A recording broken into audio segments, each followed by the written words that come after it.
Wrestling থেকে অবসর নিলেন ব্রক লেসনার।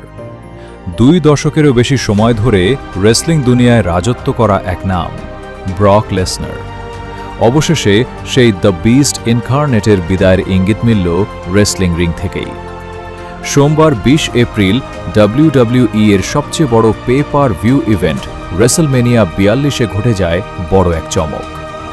ওবা ফেমিয়ের বিপক্ষে ম্যাচে পরাজয়ের পর লেসনার রিংয়ের মাঝখানে নিজের গ্লাভস ও বুট খুলে রেখে দেন, যা সাধারণত অবসরের স্পষ্ট ইঙ্গিত হিসেবে ধরা হয়।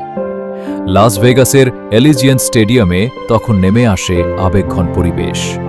ম্যাচ শেষে দর্শকরা দাঁড়িয়ে করতালি দিয়ে বিদায় জানান এই কিংবদন্তিকে। স্টেডিয়াম ছাড়ার আগে লেসনারও দর্শকদের উদ্দেশ্যে হাত নেড়ে বিদায় জানান, যা মুহূর্তটিকে আরও আবেগময় করে তোলে। দীর্ঘ ক্যারিয়ারে লেসনার ছিলেন শক্তি, গতি এবং আগ্রাসনের প্রতীক। WWE-তে তিনি একাধিকবার বিশ্ব চ্যাম্পিয়ন হয়েছেন এবং নিজের আধিপত্য স্পষ্টভাবে প্রতিষ্ঠা করেছেন। তবে ম্যাচের পর তার ম্যানেজার পল হেমন অবসরের বিষয়টি পুরোপুরি নিশ্চিত করেননি।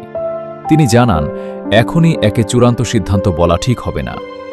অন্যদিকে বিভিন্ন সূত্র বলছে এটাই হতে পারে ব্রক লেসনারের শেষ ম্যাচ।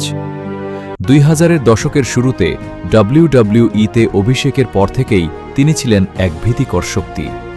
শুধু রেসলিং নয়, MMA মিক্সড মার্শাল আর্টসেও তিনি সফলতা অর্জন করেন, যা তাকে আরও অনন্য উচ্চতায় নিয়ে যায়। তিনি শুধু একজন রেসলার ছিলেন না, তিনি ছিলেন এক যুগের প্রতীক।